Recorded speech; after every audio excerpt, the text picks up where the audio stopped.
Hello and welcome to another video from the Mike Live in 5 channel. Today we're going to be running through the Manchester City defeat 2-1 at the Etihad. I'm recording this on Tuesday afternoon, and this video will be something we do going forward dependent on the response in the comments. I need to know whether this kind of video is what you want to see from this channel each week, and it's time to explain what I'm actually going to be doing. In this video I've got some of the highlights. I've prepared a few clips that I'm going to walk through, a few screenshots from the games, chances, tweaks that I think Thomas Frank could have made during the game, tweaks that I hope he brings into the next game against another top 6 side. But basically, think of this as kind of a Monday Night Football-esque kind of video. I'm going to be walking through some of the clips. We're going to be talking about them in a little bit more detail. Probably not with as much gloss as Monday Night Football, but we're going to do the best job that we can. Let's just get straight into it, I think. So, the first clip I wanted to start with, it comes after Wissa's opener. Obviously, ecstasy in that away end when the Wissa goal goes in. We're kind of thinking, obviously we score so early, it's almost a little too early, but we're thinking at this point, with the way that we're playing and the chances that we're creating, another famous result at the Etihad could be on. In that first 15, 25 minutes, we were absolutely breathtaking, and this chance comes very, very shortly after Wissa's opener. So let's just get straight into it. So, as you can see, the first screenshot I've done, the ball gets played into Manuel Akanji, I think from a Nathan Collins lofted ball. I think he was looking for Brian Mbeumo, who is just to the right of Akanji. Anyway, it breaks in the middle of the park.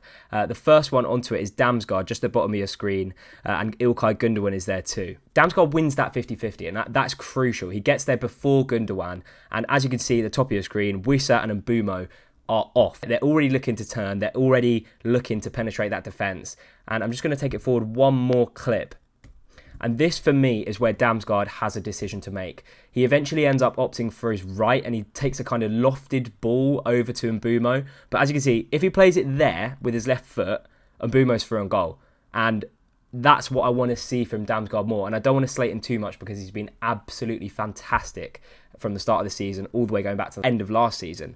But for me, in this little screenshot here, all he has to do is put his left foot through that ball and Mbeumo's through on goal, and you back him to score there.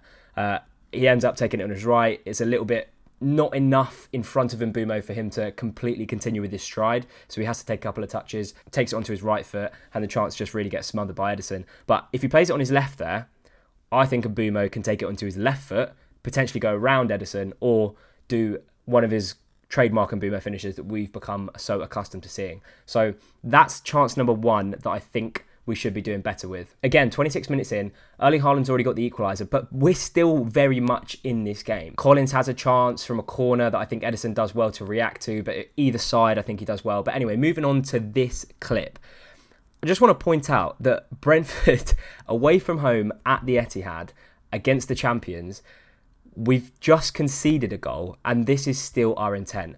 1, 2, 3, 4, 5 Brentford players against 3 City players. Damsgaard has the ball from the away end at this point. When you're in an away end, you don't really know you can't get a gauge on the depth of the play. So at this point, I'm thinking shoot from where I'm sat. But as you can see, 5 players in the attack at this point. For me, there's a couple of things that I want to point out.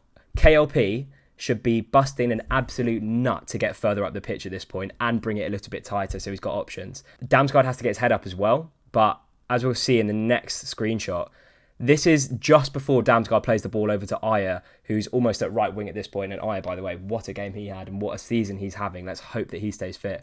But for me here, KLP, he has to be screaming for that ball, and he has to be further along the pitch. If he's level with Kyle Walker there and he's a bit further in, Damsgaard's got an much easier ball to play, because if you look at it there, he's going to have to slightly bend it. It could potentially be intercepted by Kyle Walker. So KLP, for me, has to be a little bit higher up. You play the through ball, you get him behind, and he has a shot on goal, whether he finishes or not, because we know what KLP's finishing has been like at certain points in his Brentford career so far, is another story. But for me, higher up the pitch, a little bit further in, and Damsgaard has to get his head up. I'm going to fast forward to a clip. This is when we're still at 1-1, and I mentioned it on the podcast, so go check out the immediate reaction, plus Craig and I talking through the whole game, 30 minutes at the Ealing Road on YouTube. Go watch that if you haven't already. But something that I mentioned on the podcast, and unfortunately, I hate to say it, is Vitaly Janelt.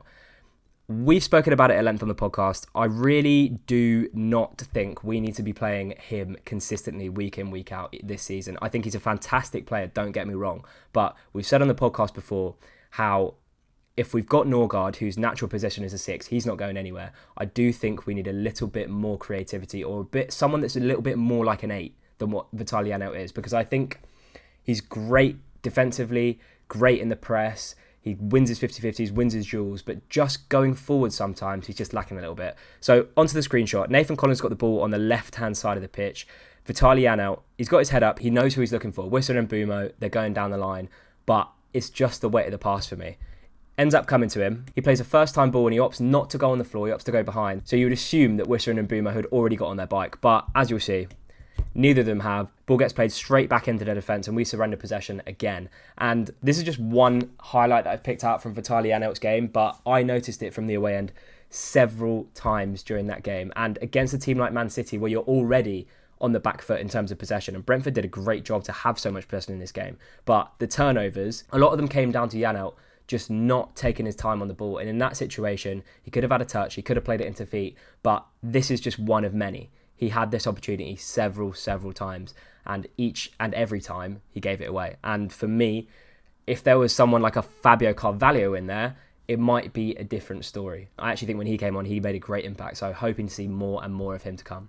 Another case, this is another time that Vitaly Janelt's given the ball away, and I don't want to make this into a Vitaly Janelt hate video. I cannot stress that enough. I absolutely love that man. He's a fantastic footballer. The shifts that he does at left back, the shifts that he could do all over the pitch, we need him in our squad, we really do. I'm just saying sometimes when he gets into these attacking situations, he doesn't really know what to do. With this one, Edison gives the ball away to Bryan Mbeumo, who has a bit of time to turn. He picks out Janelt, and as you can see, he's got Kevin Schade to his right. He's got Damsgaard, who's kind of being blocked by Rodri at this point as we're in the second half. But he ends up kind of just doing nothing with it. He kicks it straight to Rodri. I'm thinking in this clip, Kevin Schade has got to be turning. If Vitaly Janelt can get his head up and Schade's already on the run, he's got the backtrack on Manuel Akanji and he's in with the chance on goal. But Janelt doesn't do that. In those moments, he just doesn't have the attack in mind to take your time, make your decision, and make the right decision, crucially. And that's no slight on his defensive game, because as I've said already, I think his defensive game is fantastic. But going forward, I do think we need a better option. This is another chance where Schade could have had a snapshot on the edge of the box, or if, like I said, he actually turned and spun his man in Akanji, he's got the step on and we know how quick he is. All Vitaly Janelt needs to do is just slide him in down the right and he's in a goal. Next situation, we turn the ball over again. I just want to point out the amount of times I was watching the game back in full on these highlights, and the amount of times we managed to turn over possession in the middle of the park and break quickly was scary. Thomas Frank and Pep Guardiola spoke about it in their post-match press conferences, and we are just, this season especially, in transition, we have just seemed like we've stepped it up another gear. This time I think it's Norgard that ends up winning the ball in midfield, and we're quickly on the counter again. He plays it into Bryan Mbeumo, who's already on his bike, and at this point, from the away end, we're thinking, wow, okay, we're in another 3v2. We were 3v5 in the first half, and now we're in a 3v2 in this half. And Mbeumo shifts it out to KLP at this point, and from this angle, it looks so straightforward. Obviously, slowed down, it's a lot easier to kind of judge, but from this angle, KLP has an easy opportunity just to slide that pass through across the back line. Kevin Schade's got a tap in at the back post, and then it's 2-2. Just to give a clearer picture of how easy a pass this looks like when it's slowed down and freeze framed, that's what we're talking about. It's a simple pass. It really is a simple pass. He ends up just kind of lofting it. That's one thing about KLP sometimes. The decision making just isn't quite there. And I feel like once he gets one assist or once he gets one goal this season, and I know he scored against Colchester, but I feel like he's a confidence player. We've got so many of them in the team. Vitaly Janelt, it's the complete opposite. He's a 6 out of 10, 7 out of 10 each week. Whereas like players like Mbeumo, KLP, Wissa, they're all confidence players. They all feed off goals and assists. And unfortunately for KLP, whether that's down to him not playing in his preferred position a lot, or whether that's down to some extraneous circumstance that I don't know about, he just hasn't managed to lock down that position as well as we'd have hoped for. And this kind of decision making, I'm seeing too much of it from KLP, but I really, really love the player. It's a simple pass, and if he gets that pass around John Stones, it's 2-2. Again, another turnover in the middle of the pitch. This time it's Fabio Carvalho robbing Gundogan. He gets the ball, and I'm thinking, can he move that onto Mbeumo at the top left of your screen there? Can he play it there? Or can he turn right and give it to Schade? He doesn't get his head up in that instance. And it was kind of uncharacteristic of Brentford that day because, as I said in the previous clip, in transitions we were excellent. But there was a couple of times where Fabio Carvalho, like in this instance, picks up the ball. He's got time to turn, and Bumo's gone. Damsgaard's there, Norgaard's there, Schada's at the top right. But we slow it down and we end up back at Sepp Vandenberg at right back. And that was a small frustration. Could we just be a little bit more clinical in those situations? When we turn over the ball and Man City are on the back foot, that's where I think we could have been a touch better. This is the last one, and I heard collective groans from the away end when Manzer Erslev was coming on. And I really feel sorry for him. But this one, I'm not sure there's much more he could do with it. The ball gets played out to Schada from Nathan Collins, who, again, excellent. He's having such a great season this year. But the ball gets played out to Schada by Nathan Collins. His touch here is phenomenal. It's the best touch that he could have executed to get us on the counter. And as you can see from this screenshot, Manzer Erslev, he's already on the overlap. And Kevin Schada plays it to Manzer Erslev. It's a perfect pass for him. And this is what I want to point out here. Brian and Bumo there, KLP at the back stick. It all relies on the delivery, right? I would like to see Brian and Bumo cutting across the front post there in case he plays it in low. But for me, they both try and occupy the same space. They both try and penetrate the 6-yard box quite close to Edison, where when that ball goes out to Manzer Erslev, you know that because of the spin of the ball, he's going to have to put quite a bit on it. So I would have liked to have seen one of them or both of them gamble at the back post, and that's where the cross ends up going. It ends up evading everyone. But again, we get ourselves into these opportunities and you're thinking a little bit more quality and we get the equaliser. As you see, that's where it ended up. Both of them attacking the same space. But yeah, that was a short breakdown of the Man City defeat. If you do want to see more content like this, please let me know in the comments, because like I said, I really enjoy going back through the games. It gives me a better kind of analysis of what we've just watched. It makes me better informed for it. And it's the kind of breakdown that you wouldn't get on the likes of, you know, your typical highlight reel, your match of the day, because our highlights aren't as extended as they would be if it was a Brentford show. So this is what I'm going to try and make it.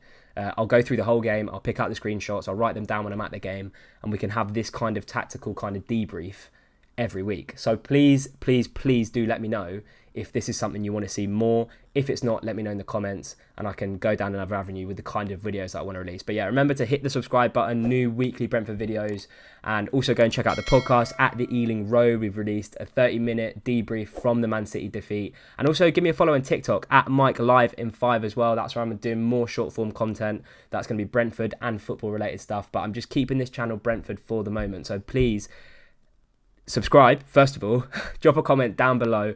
Subscribe to my socials, follow me on socials, and if you want more of this kind of content, let me know in the comments.